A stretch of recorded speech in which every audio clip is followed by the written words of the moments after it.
నామానికి మహిమ. హల్లెలూయా. సంతోషంగా ఆరోగ్యంగా ఉత్సాహంగా ఉన్నవాళ్ళు ఇక్కడ ఒక రకమైన హల్లెలూయా చెప్తారు. హల్లెలూయా. సెకండ్ అంటే బాగా చెప్పింది, లేకపోతే ఇజ్రాయెల్ ప్రజలను ముందుకు పిలిపించి ఎన్నిసార్లు పంపించేవాడు బలంగా పాటిస్తామని. హల్లెలూయా.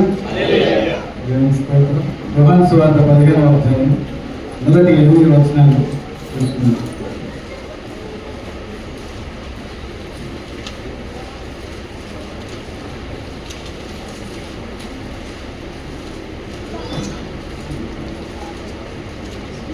అచ్చమైనటువంటి వాక్య భాగం అనేది కొత్త ఏం లేదు, కానీ మరి ఈరోజు నేను సిద్ధపడుతున్నప్పుడు దేవుడు నాకు అనేకమైనటువంటి వాక్య భాగాల ద్వారా నేను వెళ్తున్నప్పటికీ కూడా ఈ భాగం ఎందుకుంటాను దేవుని యొక్క వేరేపన నాకు కలిగింది.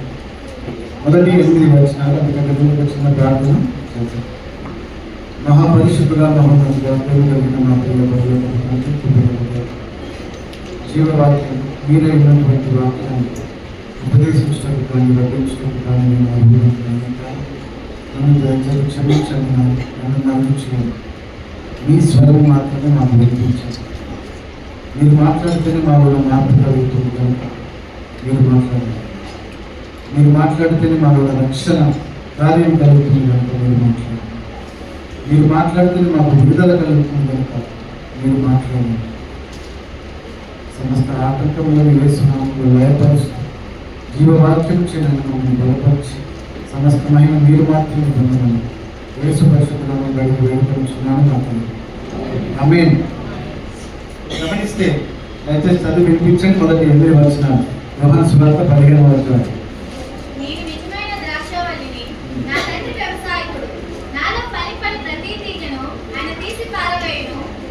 ప్రతి తీగె మరి ఎక్కువగా ఫలింపవలెనని దానిలోని పనికిరాని తీగెలను తీసివేయును. నేను మీతో చెప్పిన మాటను బట్టి మీరు ఇప్పుడు పవిత్రులై ఉన్నారు. నా యందు నిలిచియుండుడి, నీ యందు నేను నిలిచియుందును. తీగె ద్రాక్షావల్లిలో నిలిచి ఉంటే గాని దానంతట తానే ఎలాగూ ఫలింపదో అలాగే నా యందు నిలిచి ఉంటే గాని మీరును ఫలింపరు. ద్రాక్షావల్లిని నేను, తీగలు మీరు. ఎవరు నా యందు ఫలించి ఉండునో, నేను ఎవరి యందు నిలిచి ఉండునో వాడు బహుగా ఫలించును. నాకు వేరుగా ఉండి మీరేమీ చేయలేరు. ఎవడైనా నా యందు నిలిచి ఉండని ఎడల వాడు తీగ వల్ల బయట పారవేయబడి ఎండిపోవును. మనుషులు అట్టి వాటిని పోగు చేసి అగ్నిలో పారవేతురు, అవి కాలిపోవును. నా యందు మీరును, నీ యందు నా మాటలు నిలిచి ఉండని ఎడల మీకేది ఇష్టమో అడుగుడి, అది మీకు అనుగ్రహింపబడును. మీరు బహుగా ఫలించుట వలన నా తండ్రి మహిమపరచబడును. ఇందువలన మీరు నా శిష్యులవుతారు. ద్రాక్షవల్లిని నేను అని మనము పాటల్లో వాడతాం కదా, ఈ పాటలో మనం పాడతాం. ఇది మనకు బాగా తెలిసినటువంటి మాట ద్రాక్షవల్లి. మనం స్క్రిప్చర్ రీడింగ్ లో విషయ గ్రంథంలో కొన్ని మాటలు చూసుకున్నాం. 5వ అధ్యాయం ఏముంది అక్కడ కూడా ఒక ద్రాక్ష తోట నాటబడింది. కానీ అక్కడ ఆ ద్రాక్ష తోట అంత కష్టపడి నాటించిన తర్వాత చక్కని తీయని ద్రాక్ష పండ్లు వచ్చినాయా లేకపోతే కారు ద్రాక్షలు వచ్చినాయంట? ఏమొచ్చినాయంట? కారు ద్రాక్షలు వచ్చినాయి. ఎందుకంటే ఇది హ్యూమన్లీ ఎఫర్ట్, అంటే ఇది ఒక మనిషిని రీతిగా పెట్టినటువంటి అక్కడ ప్రయత్నం చేసినటువంటి ప్రయత్నం అక్కడ గమనిస్తాం. కానీ అది అందుకే విఫలమైనటువంటి ద్రాక్ష తోట. ఏది? యెషయా గ్రంథము 5వ అధ్యాయం. అక్కడ ఇంకా వచనాలు చదువుతా ఉంటే ధ్యానిస్తే చాలా గంభీరమైనటువంటి మాటలు మనము చూస్తాం. దేవుడు దాన్ని క్షమించడానికి కదా అక్కడ కొన్ని మాటలు, చాలా గంభీరమైనటువంటి మాటలు మనం వింటాం. ఇదే యోహాను సువార్త 15వ అధ్యాయానికి వచ్చేసరికి యేసుప్రభు ఏమంటారంటే, మీ యొక్క మనుష్య రీతిగా మీరు పెట్టే ఎఫర్ట్స్ ఏవైతే ఉంటాయో కదండి, అందుకే అంటాడు మన నీతి దేవుని దృష్టికి ఎట్లుందంటే అవి నీతి కార్యాలు మురికి గుడ్డల వల్ల ఉన్నాయి అంటున్నాడు. అంటే చాలా మంది ఈరోజు లోకంలో మనుషులు ఎట్లున్నారంటే సెల్ఫ్ కదా, సెల్ఫ్ డ్రివెన్, లేదంటే సెల్ఫ్ యాక్చువలైజేషన్ అంటారు. అంటే వాళ్ళు చేసేది వాళ్ళు కరెక్ట్ అనుకుంటారు. అంటే వాళ్ళు ఏమన్నా చేయొచ్చు, కాబట్టి సమ్మర్ రాగానే ఒక ఏమన్నా చలివేంద్రం అని పెడతారు, ఒక వాటర్ది ఒకటి షెల్టర్ పెడతారు, నీళ్ళు ఇస్తారు. లేదంటే ఎప్పుడో వాళ్ళకి నచ్చినప్పుడు ఒక దాన ధర్మాల కార్యక్రమం చేసి భోజనాలు పెట్టేస్తారు. వాళ్ళు ఏమనుకుంటారంటే వాళ్ళ దృష్టికి వాళ్ళు మేము చాలా నీతిమంతులము, మేము చాలా ధర్మ కార్యాలు చేసే గొప్ప వాళ్ళము, దేవుని దృష్టికి మేము చాలా అర్హులము అనుకుంటారు. కాబట్టి కానీ అవి విఫలమైనటువంటి ప్రయత్నాలని వాక్యం ఇక్కడ మనల్ని హెచ్చరిస్తుంది.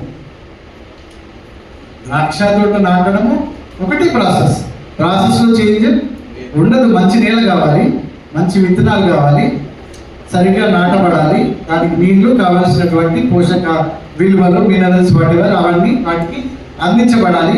అది వృక్షం అయినప్పుడు, వృక్షం అంటే అది పెరిగినప్పుడు ద్రాక్ష గెలలు వస్తాయి. కాకపోతే మనుష్య రీతిగా చేసిన ప్రయత్నంలో వచ్చి ఆ ద్రాక్షలు ఎట్లున్నాయంట? కారు ద్రాక్షలు. కారు అంటే చేదైన ద్రాక్షలు. తినగలిగారన్నా? తినలేదు. అక్కడ ఏమవుతుందంటే అగని, లేదంటే యాంగ్విష్, ఆర్ ఏమంటాం మనము, ఆ బాధ, లేదంటే డిసప్పాయింట్మెంట్ కదా, లేదంటే కోపం. నేను ఇంతగా చక్కగా నేను గార్డెనింగ్ చేసిన తర్వాత, ఇంత మంచి వ్యవసాయం చేసిన తర్వాత కదా, వచ్చినటువంటి ఫలాల గురించి నేను ఇంత వెయిట్ చేస్తూ ఉంటే తీరా వచ్చిన ఈ ఫలాలు ఎట్లున్నాయంట? తినలేని స్థితిలో ఉన్నాయి. హల్లెలూయా, హల్లెలూయా. విన్న వాళ్ళందరూ గట్టిగా హల్లెలూయా చెప్పండి. అందుకంట వినని వాళ్ళు అన్నాను కదా. ఇటువంటి ముందు చాలా ఉంటాయి, కనిపెట్టండి. ఇప్పుడు వినే వాళ్ళందరూ గట్టిగా హల్లెలూయా.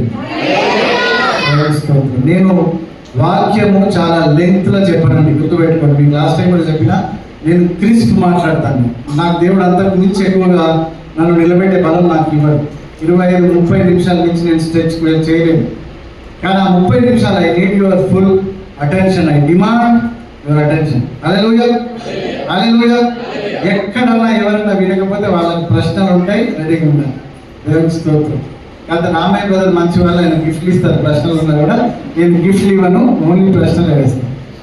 దేవుని స్తోత్రం. జాగ్రత్త విందాం. మనుష్య రీతిగా చేసినటువంటి ప్రయత్నం వచ్చిన ఫలం ఏంటంటే కదా, చేదైనటువంటి అనుభవం, విఫలమైనటువంటి పని. యేసుప్రభు అంటాడు, మీరు నాలోన నాటబడితే, మీరు నాలోన వేరు పారితే, మీరు నాలోన కొమ్మలుగా మీరు ఫలిస్తే ఎట్లుండాలంట? మీకు చక్కని ద్రాక్ష ఫలములు మీరు ఫలిస్తారు అంటున్నారు. చాలా శ్రేష్టమైనటువంటి, మధురమైనటువంటి కదా, తీయనైనటువంటి ద్రాక్ష ఫలాలుగా మీరు ఫలిస్తారు. But you have to be in tune, లేదంటే నాలో మీరు నాటబడి ఉండాలి, నాతో పాటు మీరు నాటబడి ఉండాలంటారు. అందుకే అక్కడ ద్రాక్ష వల్లిని, నేను తీగలు, మీరు తీగలు. అంటే దీన్ని బ్రాంచెస్ అంటాం. మామూలుగా బ్రాంచ్ అంటే కొమ్మ, కానీ ఇక్కడ ద్రాక్ష చెట్టు విషయంలో తీగలు అంటేనే కొమ్మలు, అవే బ్రాంచెస్ కదా. ఫలాలు దేనికి వస్తాయి? కొమ్మలుగా, లేదంటే ఆ స్టెమ్కి వస్తుంది. మెయిన్ దాన్ని కొమ్మలకే వస్తాయి. మీరు ఆ కొమ్మలుగా ఉన్నప్పుడు మీరు ఏమవుతారంట? ఫలిస్తారు. ఎంతగా ఫలిస్తారంటే గలతీ 5:22-23లో ఉన్నటువంటి శ్రేష్టమైనటువంటి ఫలాలు మీరు ఫలిస్తారు. ఏమంటాయి గలతీ 5:22-23లో? పిల్లలు చెప్పేస్తారు.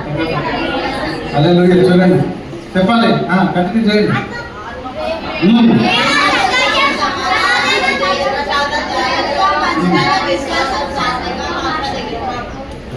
దేవుడు ఆ సండే స్కూల్ టీచర్స్ని బహుగా ఆశీర్వదించి దీవించడం కదండి. ఎంత చక్కగా చెప్తున్నారు చూడండి. మనకు కూడా అంత బాగా బయాడ్ చేయలేదు కదండి. ఇవి ఆత్మ ఫలములు.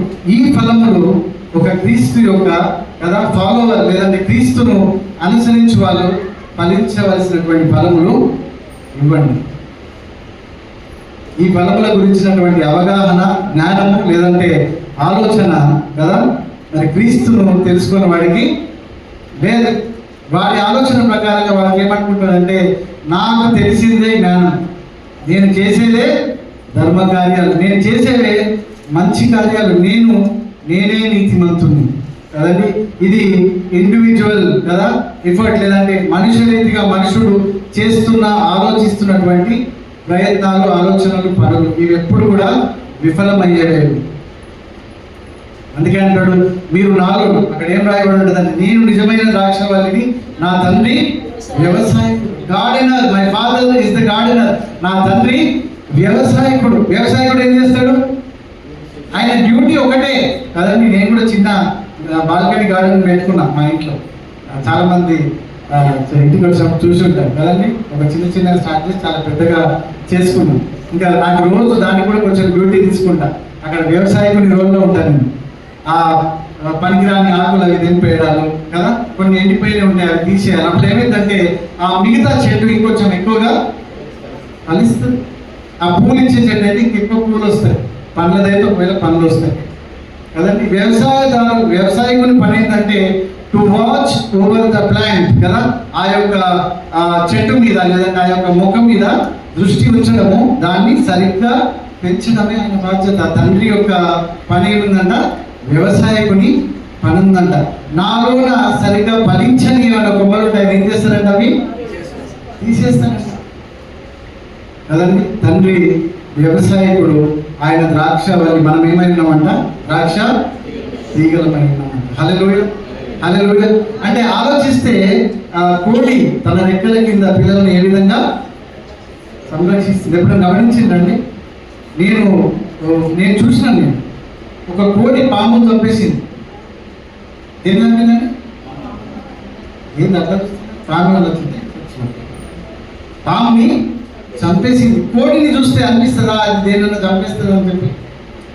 పాముని చంపేసింది. ఎందుకు తెలుసా? దాని పిల్లలని తినడానికి వచ్చినటువంటి పాముని ఆ కోడి చంపేసింది.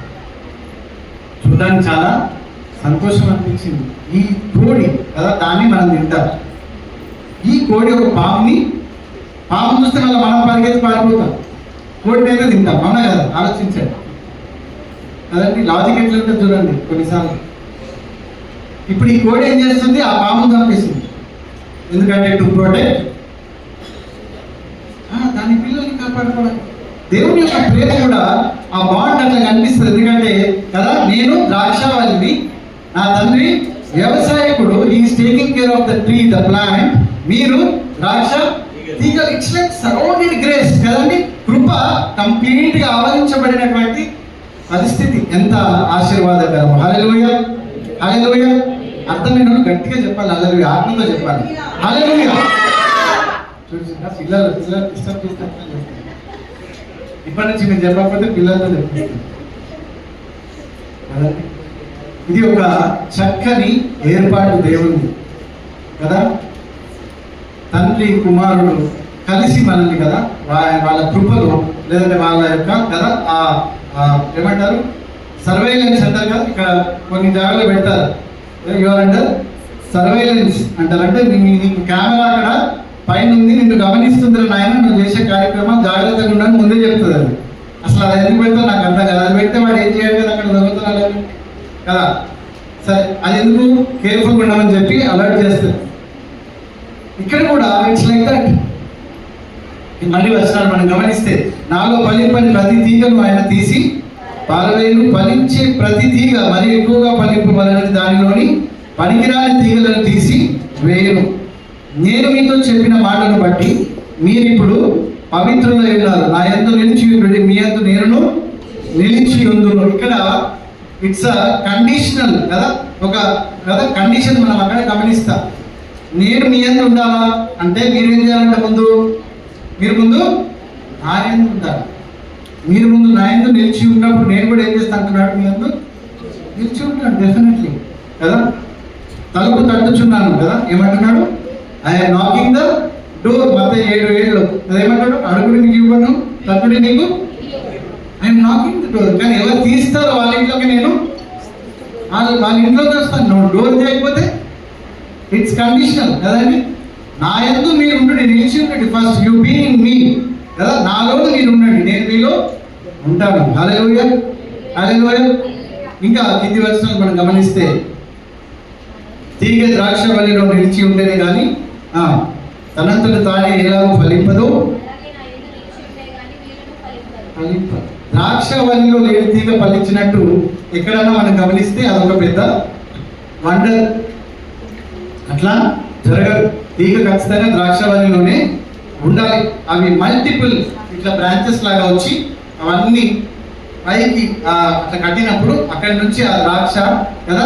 గ్రేప్ వైన్స్, ఎంతమంది గ్రేప్ వైన్స్ చూసిందండి? హైదరాబాద్లో ముందు చాలా ఉండేది, ఇప్పుడు కనుమరుగు అయిపోయింది. నేను చిన్నగా ఉన్నప్పుడు మా అమ్మమ్మ వాళ్ళ ఊరికి ఇక్కడ నుంచి పోవాలంటే ట్రైన్లో వెళ్ళేవాళ్ళు. వాటిని చూస్తే నాకు చాలా సంతోషం అనిపించేది. ట్రైన్లో పోతుంది నిజామాబాద్ రోడ్డు, అన్ని ద్రాక్ష తోటలే. ఇప్పుడు లేవు, ఇప్పుడు ఎక్కడ చూసినా కాంక్రీట్ జంగల్ అంతా కదా, బిల్డింగ్లు, అపార్ట్మెంట్లు కదా, చాలా. అది ఎట్లుంటుంది అంటే అన్ని తీగలు ఇట్లా ఇట్లా మల్టిపుల్ తీగలు అన్నీ కూడా పైకి కదా ఇట్లా వచ్చి దాని పైన పందిరికి అవి దాని పందిరి పై నుంచి పోతుంటాయి. వాటికి గిల్లలు అని గమనిస్తాను, ద్రాక్ష గిల్లలు. సపరేట్గా ఒక తీగ డివైడ్ అయిపోయి అది ఫలించింది అనేది రికార్డ్స్ లేదు, అది జరగదు. ఆ తీగ చచ్చిపోతుంది, అది పెరగదు.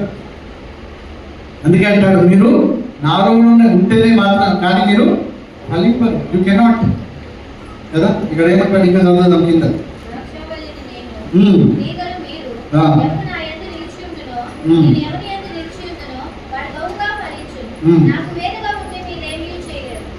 ఏమీ చేయలేరు అంటున్నాడు కదా. ఇట్స్ ప్లూరల్ కదండి, ప్లూరాలిటీ ఆఫ్ ఎవ్రీథింగ్ కదా.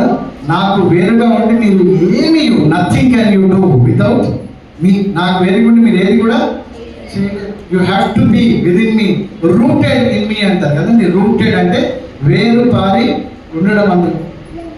హల్లెలూయా. ఇంకా చదవండి.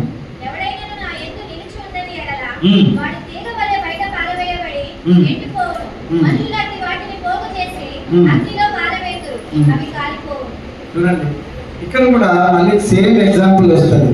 రక్షణ లేని వాళ్ళు ఎక్కడికి పోతారండి చెప్పాలి. అక్కడ ఏముంటుంది, అగ్ని కదండి, అగ్ని కదా ఉంటుంది. ఇక్కడ ఏముంటుంది, ఇక్కడ ఏముంటుంది చదవండి మళ్ళీ. నాయన చదవం.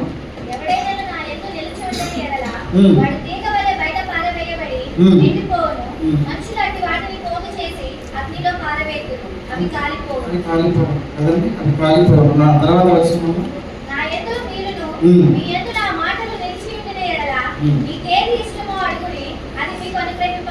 ఈ వాక్యం మాత్రము మనందరికి భయాడు. ఎంతమందికి భయం ఉంటుంది చెప్పండి? 15,000. వేరే మర్చిపోయినాము కదండి. జెన్యున్గా చెప్పాలి, నాకు కూడా బాగా భయం ఉంటుంది. ఎందుకంటే ఇది మనకు రిసీవింగ్ ఐటమ్ కాబట్టి కదండి, బాగా గుర్తుంటుంది. ఎందుకంటే వీటితోనే మనం ఎక్కువగా సంతోషిస్తుంటాం. దేవుడు ఇంకేమిస్తాడు తప్పేం లేదు. మరి మన దేవుడిని మన తల్లి నుంచి మనం ఎక్స్పెక్ట్ చేయాలి కదండి. 7వ వచనం ఏమంటాడు, నా యందు మీరును మీ యందు నా మాటలను నిలిచి ఉండిన ఎడల మీకు ఏది ఇష్టమో అడుగుడి, అది మీకు అనుగ్రహింపబడను. వాట్ ఎవర్ యు వాంట్ కదండి, నీకు ఏది ఇష్టమో అడుగుడు.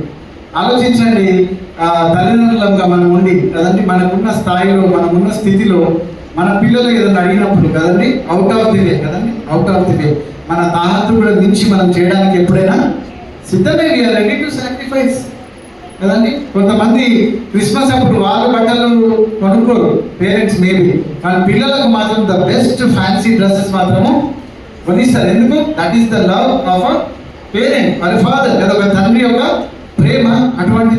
ఇక్కడ ఏమంటాడు, మీరు నా యందు ఉన్నట్టు you ask me what ever you want కదా. అక్కడ ఒక లిమిట్ ఒక ఏది కూడా లేదు. You ask me what ever you want కదండి. ఏదైనా you take it away from మీ, ఏదైనా సరే. అందుకే అంటాడు, మీరు అడుగు వాటి కంటేను ఊహించు వాటి కంటేను ఇన్ అబండెన్స్.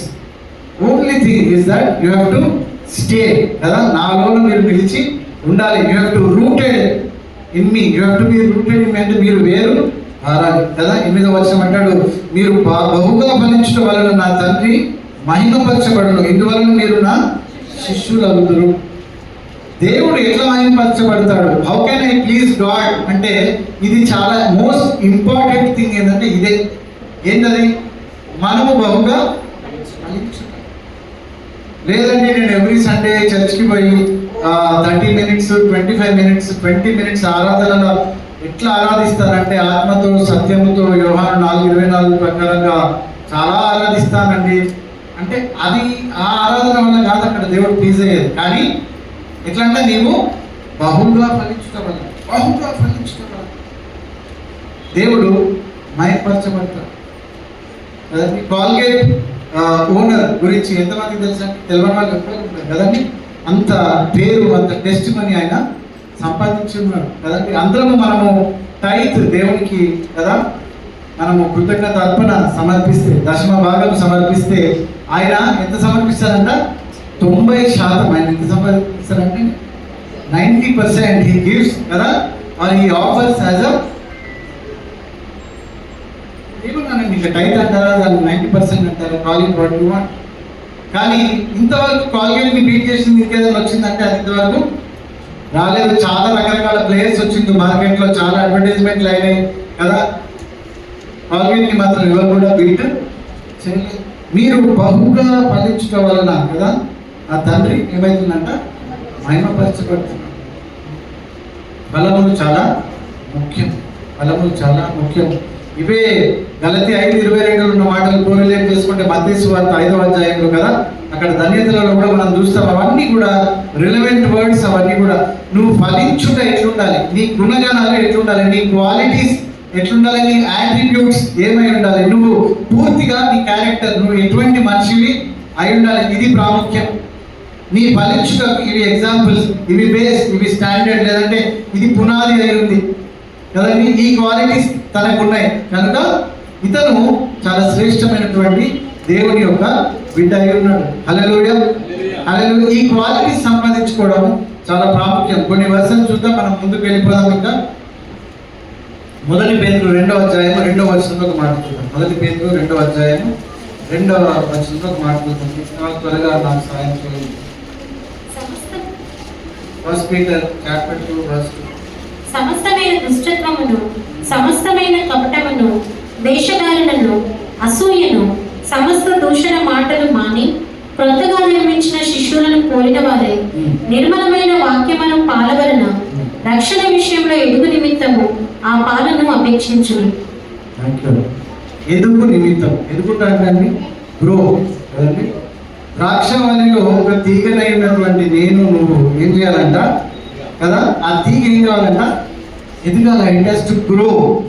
అది ఏ విధంగా ఎదగాలంటే అక్కడ క్లియర్గా చెప్తాడు, సమస్తమైన దుష్టత్వమును, సమస్తమైన కపటమును, వేషధారణను, అసూయను, సమస్త దూషణ మాటలను మాని కొత్తగా జన్మించిన శిశువులను పోలిన వారి నిర్మలమైన వాక్యమును పాలవలన రక్షణ విషయంలో ఎదుగు నిమిత్తము ఆ పాలని అపేక్షించుడి. హల్లెలూయా, హల్లెలూయా. ఈ పనికి మనల్ని అన్ని విడిచిపెట్టి ఏం చేయాలంట, శ్రేష్టమైనటువంటి వాక్యము అనేటటువంటి కదా, పాల వలన అంటున్నాడు. ద్రాక్ష దగ్గరకు నీళ్ళు అనుకుందాం, పాలు కాకుండా కదా, వాక్యం అనే ఆ శ్రేష్టమైనటువంటి నీటి ఊట ద్వారా ఏం చేయాలంటే మనము ఫలించాలి అంటున్నాడు. సో ఈ కలుపును తీసివేయాలి కదండి, కలుపును తీసివేయాలి. కొన్నిసార్లు గోధుమలతో పాటు ఏం పెరుగుతాయంట, ఎగ్జాక్ట్ కదండి, గురువులు కూడా పెరుగుతాయి కదా. తర్వాత వాటి ఏంటి ఎట్లుంటుందో వాటి సంగతి మనకు తెలుసు, చివరిలో జరిగేది ఏంటిది. కానీ పెరిగినప్పుడు పెరుగుతాయి, కొంత మటుకు గోధుమలకు కూడా అవి డిస్టర్బెన్స్గా చేస్తాయి. మంచి చెట్ల చుట్టూ లేదంటే పక్కన ముళ్ళ కంపలు, గచ్చపలు కూడా ఉంటాయి. అవి అబ్జెక్ట్ చేస్తాయి లేదంటే అబ్స్ట్రక్ట్ చేస్తాయి ఈ చెట్టు ఎదుగుదలను. కానీ ఏమంటాడు, మీరు ఎదగాలంటే ఈ కలుపు అంటే ఇవే, ఈ పనికి మళ్ళీ అన్నీ కూడా ఎదగాలంటున్నాడు. పక్కన పడేయమంటాడు దుష్టత్వము, కపటము కదా, వేషధారణ, అసూయ, దూషణ మాటలు. ఇవి చాలా వర్స్ట్ థింగ్స్ అండి. మనకు అన్నీ తెలుసు, స్టిల్ మనం ఎందుకు అంత ఎఫెక్టివ్గా లేదంటే అంత బాగా గ్రో అవుతలేము, ఎదుగుతలేమంటే కారణం ఏం తెలుసా, ఇవే. వీటిని తీసేయగలమా? ప్రయత్నం చేయగలము. ఎవరు చెప్పలేరు నేను 100% క్లీన్ షీట్ అండి ఇవన్నిటిని ఎప్పుడో తీసేసిన అంటే ధన్యుడివి, ధన్యుడివి. నువ్వు మా మీద తల మీద చేతుల నుంచి ప్రార్థించాలి దయచేసి. మేము అట్లా కావాలి. వీఆర్ ఆల్ ఫైటింగ్ హార్డ్ కదండి, ఈజీ కాదు, అది చాలా కష్టం. వేషధారణ నంబర్ 1 ఉంటుంది మన వాళ్ళు కదండి. మనలాంటి ఇక్కడ ఉన్న చాలా మంచి మీరంతా దేవుడు మిమ్మల్ని దీవించింది కాదు. కానీ మన కమ్యూనిటీలో మీరు అబ్జర్వ్ చేస్తే కూడా చాలా ఉంటుంది కదండి. పైకి ఒక మాట, లోపల ఇంకొక మాట కదండి. పైకి చెప్తారు అన్న కలవ అలా ఏం వాక్యం చెప్తామన్నా మస్తు చెప్పినామండి, ఆయన వెళ్ళిపోవడానికి వాక్యంలో పాడాడు నన్ను అట్లాంటిదే కదండి. ఆయన ఏదో పాపం వచ్చి ఆయన గుర్తుతో పాట పాడతాడు, ఎవరు పాడదని చెప్పి అన్న ఏం పాడమంటారు కదా, ముఖం పక్కవాని పాట రాదు, రాగం లేదు, కురిరాగం పెట్టుకుని ఏందో వాడుతుంది. వేషధారణ కదండి, వేషధారణ ఆల్వేస్ హిపోక్రసీ కదండి. దేవుడికి అది ఇష్టం లేదు. ఇటువంటి కలుపు ఏం చేస్తుందంట, ఆ మొక్కను ఆ తీగను ఎదగకుండా అది అబ్స్ట్రక్ట్ చేస్తుంది, అది డిస్టర్బ్ చేస్తుంది. కనుక వాటిని తీసివేయాలి. కొలసి 2:6-7 చూద్దామండి. కొలసి 2:6-7.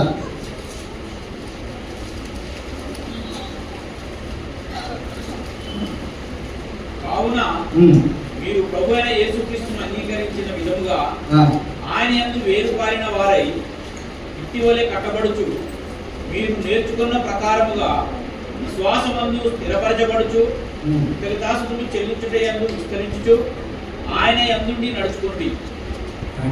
ఎంత శ్రేష్టమైనటువంటి మాట కదండి. గమనించండి, ఎంత శ్రేష్టమైనటువంటి మాట. కావున మీరు ప్రభువైన క్రీస్తు యేసును అంగీకరించిన విధముగా, because you have accepted Jesus Christ as your personal saviour, నీవు యేసు ప్రభువును నీ సొంత రక్షకునిగా నీవు అంగీకరించిన కారణముగా, ఇందుకు మూలంగా మీకు తెలియజేయడం ఏమనగా, వినండి, ఆయన యందు వేరుపారిన వారై, ఆయన యందు వేరుపారిన వారై అంటే ఆయన యందు వేరుపారిన వారై. మళ్ళీ ఇక్కడ అదే కాంటెక్స్ట్ వస్తుంది కదా, ద్రాక్షవల్లిది. ఆయన యందు మీరు వేరు పారిన వారై ఇంటి వలె కట్టబడుచు, ఇంటి వలె to be constructed as a house కదండి. ఒక మంచి ప్లేస్ లాగా కట్టబడచ్చు. మీరు నేర్చుకున్న ప్రకారముగా విశ్వాసమందు స్థిరపరచబడుచు, విశ్వాసమందు టు స్టెబిలైజ్ కదా ఇన్ ద ఫెయిత్. కృతజ్ఞతాస్తుతులు చెల్లించుటయందు విస్తరించుచు ఆయన యందుండి నడుచుకోండి. ఒకటి కృతజ్ఞత కదా భావం కదండి. ఎవరైనా మనకు సహాయం చేసినప్పుడు కదా, 10 మంది కుష్ఠరోగులు వస్తే ఎంతమంది తిరిగి వచ్చిందంటూ వేసుకోవాలి కదా. ఏం అట్లా చూస్తున్నారు? నాకేం తినిపిస్తారు? సరే, మిగతా వాళ్ళు కృతజ్ఞత లేని స్వభావం, అన్గ్రేట్ఫుల్ పీపుల్ కదండి. అన్గ్రేట్ఫుల్, దేవుడికి అయిష్టకరమైనట్లు వాటిలో ఒకటి ఇంకోటి ఏంటంటే కృతజ్ఞత లేని మనుషులు కదా. చాలాసార్లు వాక్యంలో దేవుడు ఆయన హృదయంలో ఉన్న బాధని వ్యక్తపరుస్తున్నాడు. వాక్యం ఏంటంటే ఈ జనులు కదా కృతజ్ఞత లేని వారు వీళ్ళు, నేను ఎన్ని చేసిన వీళ్ళ గురించి ఎన్ని చేస్తున్నా కదా, అడుగడుగున వీళ్ళని నడిపిస్తున్న అద్భుతాలు ఆశ్చర్యాలు అయినా కూడా వీళ్ళు ఎప్పుడు కూడా క్రీపింగ్ కదని ఏడుస్తూ ఉంటారు, సంతా ఉంటారు, గుడుగుతూ ఉంటారు. కానీ ఆ కృతజ్ఞత స్వభావం వీళ్ళకి లేదు కదండి. అందుకే అంటాడు బీ గ్రేట్ఫుల్. ఇక్కడ ఏమంటాడు? కృతజ్ఞత కలిగి. చూడండి అక్కడ చివరి మాట, కృతజ్ఞతాస్తుతులు చెల్లించుటే యందు విస్తరించుచు, ఎక్స్పాండ్ అంటాడు కదా, ఎక్స్పాండ్. తర్వాత చివరి మాట ఏమంటాడు? ఆయన యందుండి నడుచుకునుడి, బీ ఇన్ హిమ్, ఆయన యందుండి మీరు నడుచుకుని అంటాడు. క్విక్లీ రోమన్స్ 12:2, రోమీలు 12:2 ఇంకో మాట ఉందా? మీరు ఈ లోక మర్యాదను అనుసరింపక జాగ్రత్త వినాలి అందరూ. ఉత్తమమును అనుకూలమును సంపూర్ణమునైన దేవుని చిత్తమేను పరీక్షించి తెలుసుకున్నట్లు మీ మనసు మారి నూతన మనుట వలన రూపాంతరము పొందుడు. అదండి, ఈ మాట చాలా మనకు తెలిసిన మాట. ఇప్పుడు మనం దీన్ని బయట తీసుకోవడం కూడా మంచిది కదా. ఏమంటారు ఇక్కడ? మీరు ఈ లోక మర్యాదను లోక మర్యాద ఎట్లుందంటే అది దేవునికి వ్యతిరేకంగా ఉంది. అది విఫలమైనటువంటి లోక మర్యాద, అది పనికిరాని లోక మర్యాద, అది దేవునిలో వేరుపారినటువంటి లోక మర్యాద, అది ఎప్పటికీ కూడా ఫలించినటువంటి లోక మర్యాద. అందుకే అంటాడు దానిని అనుసరింపగా ఉత్తమమును అనుకూలమును సంపూర్ణమైన దేవుని చిత్తమేదో పరీక్షించి తెలుసుకున్నట్లు మీ మనసు మారి నూతన మనుట వలన రూపాంతరం కదండి. ఎన్నిసార్లు మనం ప్రార్థన చేస్తామంటే ఎంతమంది చేస్తారండి రోజు ప్రార్థనలో? ప్రభువా నాకు రూపాంతర అనుభవం ఇంకా కావాలి, నాకు రూపాంతర అనుభవం ఇంకా కావాలి. చేస్తాను, నేను చేస్తాను, చేస్తాను అంటే అందరూ ఆల్రెడీ రూపాంతరం పొందేసిందా? హల్లెలూయా, దేవుని స్తోత్రం అండి. చాలా సంతోషం. లేదు, నేను ఇంకా ప్రాసెస్ ఉన్నాను, నాకేం కష్టం అనిపిస్తుంది. రూపాంతరం అంటే ఏంటి చెప్పండి కదండి? Transformation, complete transformation. ఈ మధ్యలో కొన్ని విడుదల జరుగుతుంది మన ప్రపంచంలో. ఏంటి చెప్పండి? వాడు చక్కగా మొగోడు ఉంటాడు, తర్వాత ఆడామైపోతుంది, పనికి వాళ్ళ అనుకుంటుంది. అవునా కదా? ఏం చేస్తున్నాడు? రూపాంతరం చెందుతున్నాడు వాడు. ఏం రూపాంతరం అంటే నేను లేడీలాగా చాలా బాగుంటానంట, పనికి మాలినటువంటి రూపాంతరం. ఇక్కడ ఏమంటాడు? క్రీస్తు పోలికలోనికి మీరు రూపాంతర అనుభవం కదా, పాట పాడుతూనే ఉంటారు ఇప్పుడు. రూపాంతర కదా, రూపాంతరం it takes time, it's a process కదా. మీరు అడిగినప్పుడు ఎందుకో ఇట్లనే ఉంటున్నారు, మరి ఇట్లా చేయాలి పెద్ద. నాకైనా ఫ్యాన్ తగ్గుతుందని భయం, మీరు ఎందుకు వెళ్తారో నాకు అర్థం కాదు. హల్లెలూయా. 2 పేతురు 3వ అధ్యాయం 18వ వచనం మాట్లాడుతున్నాను. నేను ఫాస్ట్గా వెళ్ళిపోతాను ముందుకు. 2 పేతురు 3వ అధ్యాయం 18వ వచనం. మన ప్రభువైన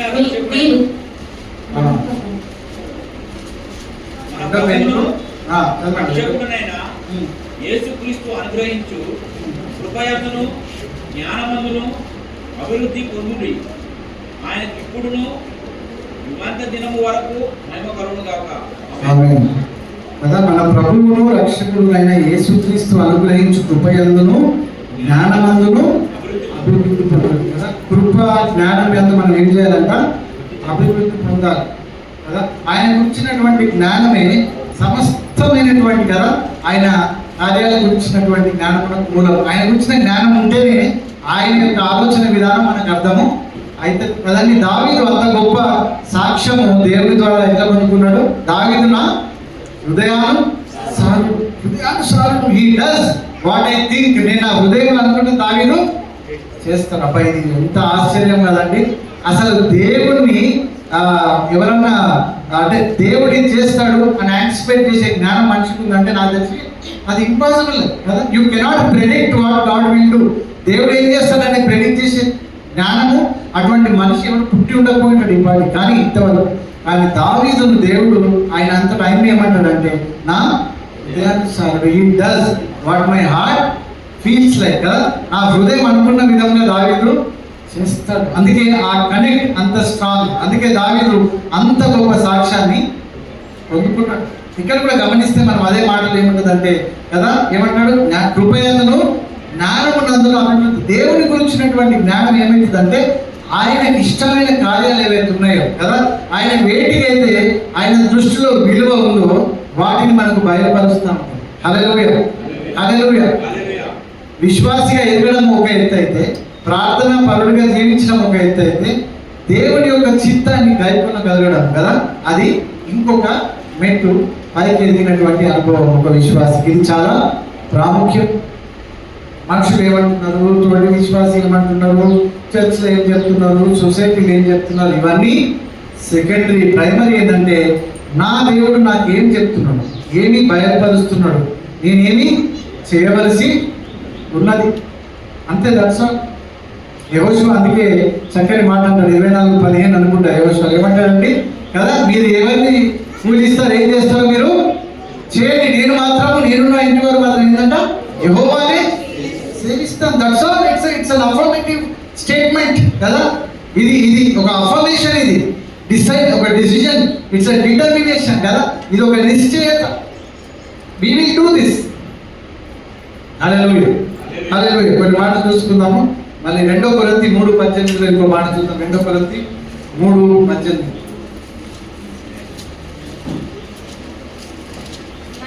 మనమందరమును ముసుకులేని ముఖముతో ప్రభు యొక్క మహిమను అర్థము వలె ప్రతిఫలింపజేయచ్చు, మహిమ నుండి అధిక మహిమను పొందుచు ప్రభువుకు ఆత్మ చేత ఆ పోలికగానే మార్చబడుచున్నాం. 2 కొరింథీ 3:18 ఎంత మంచి మాట చూడండి. మనమందరము ముసుగులేని ముఖముతో ప్రభు యొక్క మహిమను అద్దము వలె ప్రతిఫలింపజేయచ్చు, మహిమ నుండి అధిక మహిమ పొందొచ్చు, ప్రభువు ఆత్మ చేత పోలికగానే మార్చబడుచున్నాం. ఇది ఎంత శ్రేష్టమైనటువంటి అనుభవం కదండి. నాకు తెలిసి ఒక విశ్వాసికి హైయెస్ట్ ఎక్స్పీరియన్స్ విట్నెస్ చేస్తే ఆయన జీవిత కాలంలో ఇదే అయి ఉండాలి. హల్లెలూయా, హల్లెలూయా. ఈ మాట ఇంత గంభీరమైంది కదండి. మనం అందరము ముసుగులేని ముఖముతో కదండి. ఎప్పుడు కూడా 2 షేడ్స్ ఉంటాయి ఉండవు చెప్పండి. చర్చిలో ఉన్నప్పుడు ఒక షేడ్లో ఉంటాం కదా. అదేంటి ఫోటో స్టేటా, గ్లాసెస్ ఏమంటారు, పైన ఒకళ్ళ కింద కొంచెం నీడ్ వస్తుంది, ఫోటోగ్రేఫ్ అట్లా డబుల్ షేడ్ ఉంటుంది అన్నమాట. ఎండ్ వచ్చినప్పుడు అది ఇట్లా డార్క్ అయిపోతే డే టైంలో మళ్ళీ రాత్రి కాగానే మళ్ళీ ఇట్లా చర్చ్లో ఉన్న ఉన్నప్పుడు, ఇట్లా మనుషుల మధ్య ఉన్నప్పుడు ఒక టైప్ షేడ్ 1 కదా, ఇంకొక విధంగా ఉన్నప్పుడు షేడ్ 2. నేను షేడ్ 2లో చూసిన అమ్మ వాళ్ళు మాట్లాడితే మంచుల కింద భూమికి అదిరిపోవాలి. కాళ్ళ కింద భూమి ఉందా లేదా నేను కిందికి వెళ్ళిపోతున్నాను భయం కావాలి. మళ్ళా వాళ్ళు వేరే షేడ్ 2లో మాట్లాడినప్పుడు అసలు వీళ్ళ నోట్లో నాలుగుందా లేదా అనిపిస్తుంది. హల్లెలూయా హల్లెలూయా. ముసుగు లేని ముఖం అంటాడు, బీ వాట్ యు ఆర్ కదండి. దేవునికి దాచిపెట్టినటువంటి ఫేస్ ఏది కూడా లేదు. Whatever you are. కాబట్టి ముసుగు వద్దంటాడు. అందుకేమంటాడు ఇక్కడ, ముసుగు లేని ముఖంతో ప్రభువు యొక్క మహిమను అద్దము వలె ప్రతిఫలింపజేయాలంటాడు. అంటే నిన్ను చూసినప్పుడు దేవుని యొక్క వెలుగును జనములు చూడగలగాలి. హల్లెలూయా హల్లెలూయా. లెమ్ము తేజరిల్లుము, నీకు వెలుగు వచ్చి ఉన్నది, యెహోవా మహిమ నీ మీద ప్రకాశించుచున్నది. హల్లెలూయా కదండి. ఆ వెలుగును మన ముఖంలో కనబడాలి కదండి. నేను చాలా టెస్టిమనీస్ విన్నా, గొప్ప దైవజనుల గురించినటువంటి మాటలు విన్నా కదండి. వాళ్ళు వాక్యం చెప్పేటప్పుడు, వాళ్ళు ప్రార్థన చేసేటప్పుడు వాళ్ళ నొసరి మొత్తము కదా ఒక లైట్ లాగా కనిపించేదంట కాంగ్రిగేషన్ ఉన్న వాళ్ళకి. హల్లెలూయా హల్లెలూయా. ఇది అంటే they are reflecting the light of God కదండి. దేవుని యొక్క వెలుగును వాళ్ళు ప్రతిఫలింపజేస్తుంది. చదవండి ఏం మాట్లాడుతుంది అక్కడ, ప్రతిఫలింపజేయచ్చు, మహిమ నుండి అధిక మహిమను పొందొచ్చు అంటే కదా.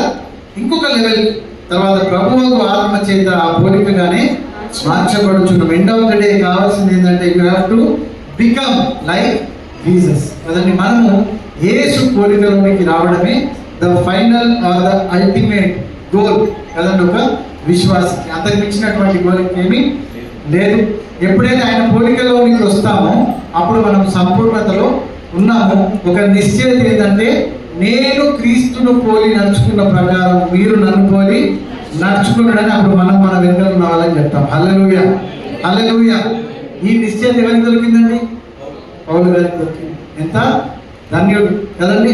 కొన్ని మాటలు చూసుకుందాం. ఎఫెసీ 4:15 ఇక్కడ ముగించేస్తాను. ఎఫెసీ 4:15.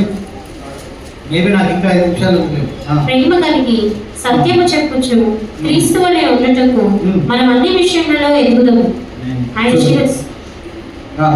ఆయన శిరస్సు అయి ఉన్నాడు. ఆయన నుండి సర్వ శరీరము చక్కగా అమర్చబడి తనలో ఉన్న ప్రతి అవయవము తన పరిమాణము చొప్పున పనిచేయుచుండగా ప్రతి కీలు వలన కలిగిన బలము చేత అతుకబడి ప్రేమయందు తనకు క్షేమాభివృద్ధి కలుగునట్లు శరీరమునకు అభివృద్ధి కలుగజేసుకొనుచున్నది. చాలా 15వ వచనంలో ప్రాముఖ్యంగా ఏమంటాడు, ప్రేమ కలిగి సత్యము చెప్పుచు క్రీస్తు వలె ఉండటకు మనం అన్ని విషయములలో ఎదుగుతాం. లెట్స్ గ్రో కదా. ద్రాక్షవల్లిలో మనం ఎదుగుతున్నామంటే ఎట్లా ఎదుగుతామంటే ఈ విధంగానే ఎదుగుతాం. ఆయనలో ఉన్నప్పుడు, ద్రాక్షవల్లిలో ఉన్నప్పుడు ఆ తీగ ఎట్లా ఎదుగుతుందంటే అది ఈ క్వాలిటీస్తో ఎదుగుతుంది. ఇంకా వేరే ఎటువంటి డిస్టర్బెన్సెస్ ఆ తీగకి ఉండవు. ఫిలిప్పీ 1:6 ఒక మాట చూసుకుందాం. ఫిలిప్పీ 1:6. నాతో పాలువారై ఉంటే చూచి మీలో ఈ సక్రియ ఆరంభించిన వాడు యేసుక్రీస్తు దినం వరకు దాన్ని కొనసాగించునని రూఢిగా నమ్ముతున్నాను. కనుక మీ అందరి నిమిత్తము నేను చేయు ప్రతి ప్రార్థనలో ఎల్లప్పుడూ సంతోషముతో ప్రార్థన చేయొచ్చు. నేను మిమ్మల్ని జ్ఞాపకం చేసుకున్నప్పుడల్లా నా దేవునికి కృతజ్ఞతాస్తుతులు చెల్లించుచున్నాను. Thank you brother. అదే ఎంత మంచి మాట చూడండి. మీరు నాతో పాలువారై ఉండటం చూచి మీలో ఈ సత్క్రియ ఆరంభించిన వాడు యేసుక్రీస్తు దినం వరకు దానిని కొనసాగించునని రూఢిగా నమ్ముచున్నాను. ఆయన దినం వరకు దాన్ని అది కొనసాగించబడాలి. ఆయన కొనసాగించడానికి సహాయపడతాడు. కానీ మనం ఏం చేయాలంటే ఆయనలో నిలిచి ఉండాలి. తొలగిపోకుండా చూసుకోవడము మన బాధ్యత కదండి. ఒకవేళ ఆలోచించండి, కొన్ని తీగలు అటు ఇటు డిస్ట్రాక్ట్ అయ్యి పక్కనకు వెళ్ళిపోయినా కూడా ఆ వ్యవసాయకుడు ఏం చేస్తాడు? మళ్ళీ వాటిని తీసుకొచ్చి దాంట్లో ఆర్గనైజ్ చేస్తాడు. ఆ మొత్తం ఆ ద్రాక్ష వల్లిలో నో అది పోతే పనిలే, అది కొన్ని తీగలను వదిలేడు కదా. సో తండ్రి చేసే పని ఏంటంటే తండ్రి సమకూర్చడానికి కదా. అక్కడ ఒక్క దగ్గర మనల్ని జాగ్రత్తగా అందులో వేరుపడడానికి మనల్ని బలపరిచే పని తండ్రి చేస్తున్నాడు. ఆయన ఆకర్షించుకుంటున్నాడు మనల్ని. హల్లెలూయా హల్లెలూయా. కనుక మనం ఏం చేయాలంటే నిలిచి ఉండాలి. You have to be rooted and very much there కదా. మనము ఇంకా ఫలించడానికి మనం సహాయపడతాం. ఇర్మియా గ్రంథం 2వ అధ్యాయము 21వ వచనంలో ఒక మాట చూద్దాం. ఇర్మియా గ్రంథం 2వ అధ్యాయము 21వ వచనం. శ్రేష్టమైన ద్రాక్షావల్లి వంటి మ్మ్. దానిగా నేను నిన్ను నాటితిని. మ్మ్. కేవలము రిక్తమైన విత్తము వలె చెట్టు వంటి దానిగా నిన్ను నాటితిని. నాకు జాతిహీనము ద్రాక్షావల్లి వలె నీవెట్లు భ్రష్ట సంచారమైతివి. నీవు శౌర్యముతో కడుక్కొనినను విస్తారమైన సబ్బు రాజుకొనినను నీ దోషము మరక వలె నాకు కనబడుచున్నది. చాలా అది ఏమంటారంటే నేను నిన్ను శ్రేష్టమైన, ఫస్ట్ మాట ఏంటి? ద్రాక్షావల్లి వంటి దానిగా శ్రేష్టమైన ద్రాక్షవల్లిగా నేను నిన్ను నాటితిని. నాటినాను కదండి. శ్రేష్టమైన ద్రాక్షవల్లి కదండి. శ్రేష్టం అంటే ద బెస్ట్ కదా, అట్లా నాటినాను. కానీ నీవు చెడిపోతున్నావు, అలా చెడిపోవడానికి వీలు లేదు. How could you become worse కదా, నేను ఇంత చక్కగా నిన్ను నాటినప్పుడు అని చెప్పి అక్కడ మాడుతున్నాడు. కీర్తనలు 80వ కీర్తన 7-8 వచనాలు చూద్దాం. 80వ కీర్తన 7-8 వచనాలు చూద్దాం. సైన్యములకు అధిపతి యెహోవా, సైన్యములకు అధిపతి దేవా, ఆ, చెరలో నుండి మమ్ము రప్పించుము. ఉమ్, మేము రక్షణ నొందినట్లు ఉమ్, నీ ముఖకాంతి ప్రకాశింపజేయము. ఉమ్, నీవు ఐగుప్తులో నుండి ఉమ్, ఒక ద్రాక్షవల్లిని తెచ్చితివి, ఉమ్, అన్యజనులను వెళ్ళగొట్టి ఉమ్. దానిని నాటితివి. చాలు. హల్లెలూయా. ఎంత శ్రేష్టమైన మాట చూడండి. 7వ వచనంలో ఏమంటాడంటే సైన్యములకు అధిపతి యొక్క దేవ, చెరలో నుండి మమ్ము రప్పించు. పాయింట్ నెంబర్ 1 కదండి. చెరలో అప్పుడు ఎవరున్నారు? మనం అందరం ఉన్నాం చెరలో. అంటే మనం లేవు, మన ప్లేస్లో మన యాన్సిస్టర్స్, మన పితరులు చెరలో ఉన్నారు. అప్పుడు అక్కడ ఫస్ట్ పాయింట్ ఏంటంటే చెరలో నుండి మమ్మల్ని రప్పించుము, మేము రక్షణ నొందినట్లు నీ ముఖకాంతి ప్రకాశింపజేయండి. రక్షణ కూడా కావాలి మాకు కదా. పుట్టి విడుదల పొందుకుంటే కాదు, చెరలో నుంచి విడిపిస్తావు. ఏం చెర? పాపము అనే చెర. ఏం చెర కదా? సమస్యలు అనే చెర కదా, కష్టాలు అనే చెర, దుఃఖం అనే చెర, బాధ, అనారోగ్యత, రుగ్మత కదా, లేదంటే సమస్యలు, ఆర్థికమైనటువంటి రకరకాల సమస్యలని చెరలో నుంచి మమ్మల్ని విడిపించి, పాయింట్ నెంబర్ 1 రెండోది ఏమంటారంటే నీ యొక్క ముఖకాంతి ప్రకాశింపజేయండి. ఎన్లైటన్ us కదా, నీ వెలుగుతో మమ్మల్ని నింపమంటాడు. 8వ వచనంలో ఏమంటాడు? నీవు ఐగుప్తులో నుండి ఒక ద్రాక్షావల్లిని తెచ్చితివి, అన్య జనులను వెళ్ళగొట్టి దానిని. హల్లెలూయా. అంటే ద్రాక్షావల్లికి అన్య జనులు ఆపోజిట్. అప్పుడు ద్రాక్షావల్లి ఏమైంది? అన్య జనులు ద్రాక్షావల్లికి ఆపోజిట్ అయినప్పుడు ద్రాక్షావల్లి ఏమైంది? దేవుని పక్షమైనటువంటి చెట్టుగా చూస్తుందా కదా. నీవు అన్య జనులను వెళ్ళగొట్టి ఏం చేసినావంట? ద్రాక్షావల్లిని నాటితివి. హల్లెలూయా. హల్లెలూయా. ఆ ద్రాక్షవల్లియే మన రక్షకుడు అయినటువంటి యేసుక్రీస్తు ప్రభువు. హల్లెలూయా. హల్లెలూయా. ఆయన మన గురించి ఆయన తండ్రి నాటి ఉన్నాడు, మనం ఆయనలో ఎదగడానికి, ఫలించడానికి. అప్పుడే ఆ యొక్క చెరలో నుంచి మనకు విడుదల, అప్పుడే ఆ వెలుగులోకి మనం ప్రవేశించుట జరుగుతుంది. హల్లెలూయా. హల్లెలూయా. చీకట్లో ఉన్న వాళ్ళకి ఏమొచ్చిందంట? వెలుగు వచ్చిందంట. ఎటువంటి వెలుగు అది? కరెంట్ వస్తే బయట వచ్చే వెలుగు అది కాదండి, నిత్యము ప్రకాశించేటటువంటి వెలుగు. హల్లెలూయా. హల్లెలూయా. దేవుడు మరి అట్టి కృపను అనేకులకు అనుగ్రహించింది. బికాజ్ ఆఫ్ కదా, వాళ్ళు నాటబడి ఉండటం వలన ఏం జరిగిందంటే వాళ్ళ లోపల రూపాంతరము జరిగింది. నాటబడి ఉండటం వలన గొప్ప కార్యములు వాళ్ళ జీవితాల్లో జరిగినాయి కదా. మనం పౌలు విషయంలో చూస్తే అపొస్తలుల కార్యం 9వ అధ్యాయంలో కదా, పౌలు జీవితంలో జరిగినటువంటి ఆశ్చర్య కార్యం మనందరికీ బాగా తెలుసు కదండి. ఏమైతుంది? అప్పుడు పౌలు ఉంటాడా, సౌలు ఉంటాడా? అపొస్తలుల 9వ అధ్యాయం తెలియదు నాకు, మీరే చూసి చెప్పారు. సౌలు ఉంటాడు కదండి. ఎంత అద్భుతమైన కార్యం జరుగుతుంది కదండి. ట్రాన్స్ఫర్మేషన్ అంటే అది రూపాంతరం, అంటే అది సౌలు కంప్లీట్గా పౌలుగా మార్చబడ్డాడు. పాత సౌలుకి ఈ పౌలుకి అసలు ఏ సంబంధము లేదు. ఇన్ఫాక్ట్ వాళ్ళు కాంట్రాస్ట్. వాళ్ళు ఒకరు పాయింట్ అటువైపు అయితే ఇంకొకరు పాయింట్ ఇటువైపు. సో ఆ పాత అసలు అవి ఏమి కూడా ట్రేసెస్ అంటే అంటారు కదా, డాగు మచ్చలు కూడా లేవు ఎక్కడ. It's like a complete transformed కదా హ్యూమన్ బీయింగ్. పూర్తిగా రూపాంతరం చెంది నూతన పరచబడినటువంటి వ్యక్తి అనుభవం మనము చూస్తాం. దావీదు అనుభవం కీర్తన 51:10 కదా, పాట కూడా పాడతాం మనం కదండి. అక్కడ కూడా ఏంటంటే దావీదు కూడా నూతన పరచబడ్డాడు కదా. హి వాస్ గుడ్ యాక్చువల్గా, చాలా మంచి మనిషి, దేవుడికి ఇష్టడు, దేవుడు అభిషేకించిండు, అంత బాగుంది. కానీ ఓకే, తొట్టుపడ్డాడు, పడిపోయినాడు, మళ్ళీ కదా రోదన, దుఃఖము, బాధతో, విజ్ఞాపనతో తిరిగి లేచి ఎప్పుడైతే నిలబడ్డాడు కదా, he's a new man altogether transformed person అంటారు కదా, కంప్లీట్గా రూపాంతరము చెందినటువంటి వ్యక్తి. తర్వాత దావీదు జీవితంలో సాక్ష్యములు అద్భుతములు కదండి, ఆశ్చర్యములు. ఆయన యొక్క కదా ఆయన వంశము నుండి ఎవరు జన్మించిండ్రు? క్రీస్తు. అంత గొప్ప ధన్యత దావీదు పొందుకున్నాడు.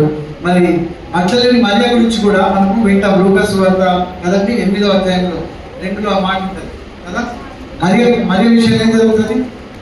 మేరీ మ్యాగ్దలేన్ చెప్పాలి, మీరు అట్లా చూడొచ్చు. మేరీ మ్యాగ్దలేన్ ఏం జరుగుతుంది చూసి మీరు చెప్పండి. ఎఫ్ఎం చెప్పిన చూసి చెప్పండి.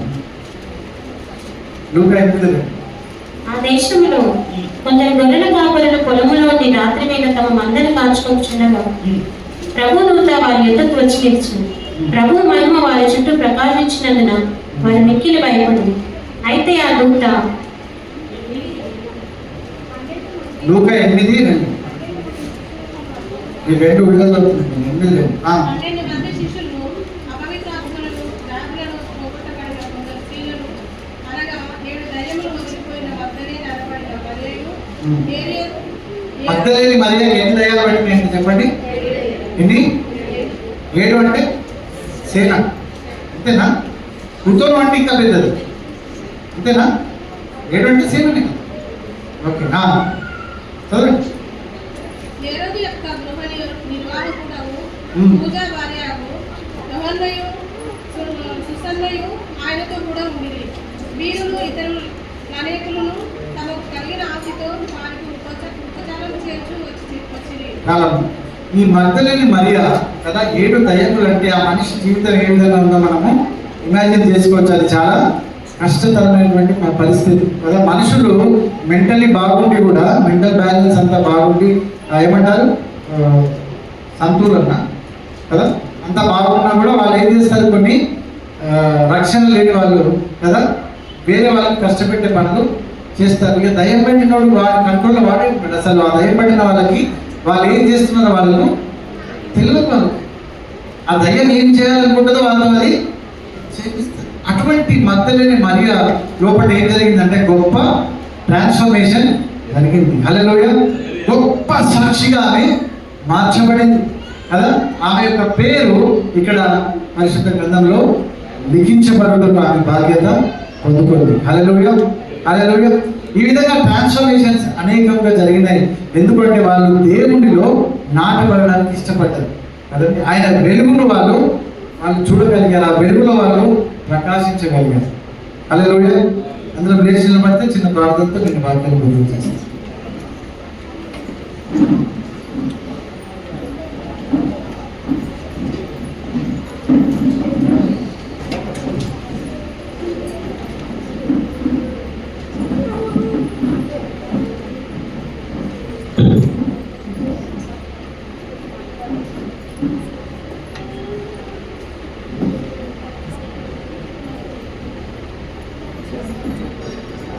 అడుగుతాం దేవుడిని అందరం, ప్రభు మన తండ్రి నూతనమైన ఈ అనుభవం కదా, ఈ రక్షణ రూపాంతర అనుభవంలోని నన్ను కూడా అర్పించు. ప్రార్థన చేద్దాం. దేవుడిని అడుగుతాం, అయ్యా స్తోత్రంలో తండ్రి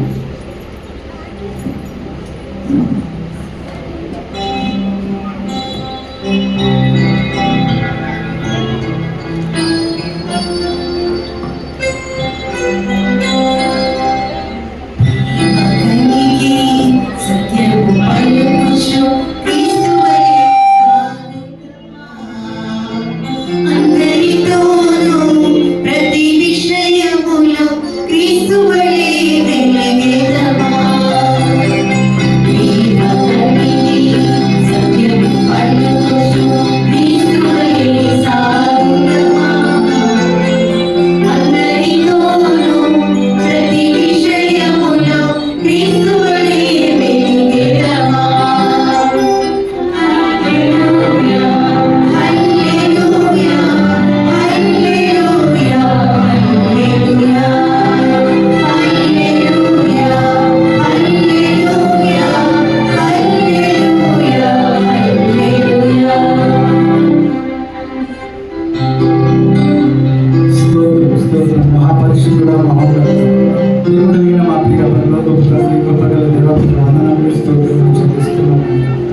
నాతో మా అందరితో మీరు మాట్లాడినందుకే మీకు వందనాలు, స్తోత్రాలు చెల్లిస్తున్నాం. అవును ప్రభు, మీ అందరూ మీరు పడితేనే కానీ మీలో మేము నాటబడితేనే కానీ ప్రభావం ఫలించుకున్నాము. మరి మేము ఫలించడం వలన మీకు ఎంతో మహిమ కలుగుతున్నది కనుక మేము ఫలించాలి, మాకు సహాయం దయచేయండి అయ్యా. మాలో ప్రభావ మీకు ఇష్టం కలిగినటువంటి మరి తండ్రి మేము ఫలించుటకు ఆటంకంగా ఉన్నటువంటి ప్రతి పరిస్థితిని మా లోపల నుంచి తీసివేయండి. మరి ప్రతి కలుపు మొక్కలను మీరు తీసివేయండి నాయన. మరి తను మీరు ఫలించేటటువంటి మరి తన ద్రాక్ష వలలో ఫలించినటువంటి తీగలుగా మేము ఉండటకు మాకు సహాయం దయచేయండి. తన సహాయం దయచేయండి. శ్రేష్టమైన ఫలములు ఫలించే మీ సాక్షులుగా చూపించటకు మరి తండ్రి మీ యొక్క వెలుగులో మేము తండ్రి వెలిగింపబడి రూపాంతర అనుభవంతో జీవించడం నాయన. మరి తండ్రి మీ పరిశుద్ధ నామాన్ని నిత్యము మహిమ తెచ్చువారుగా జీవించటకు సహాయం దయచేయండి. మీకే వందనాలు, స్తుతులు, స్తోత్రములు చెల్లిస్తూ మా ప్రభువును మీ రక్షకుడు నేను యేసుక్రీస్తు వారి పరిశుద్ధ నామంలో నిత్య విజయంతో అడిగి వేడుకొనుచున్నాము మా తండ్రి. ఆమేన్. ఆమేన్.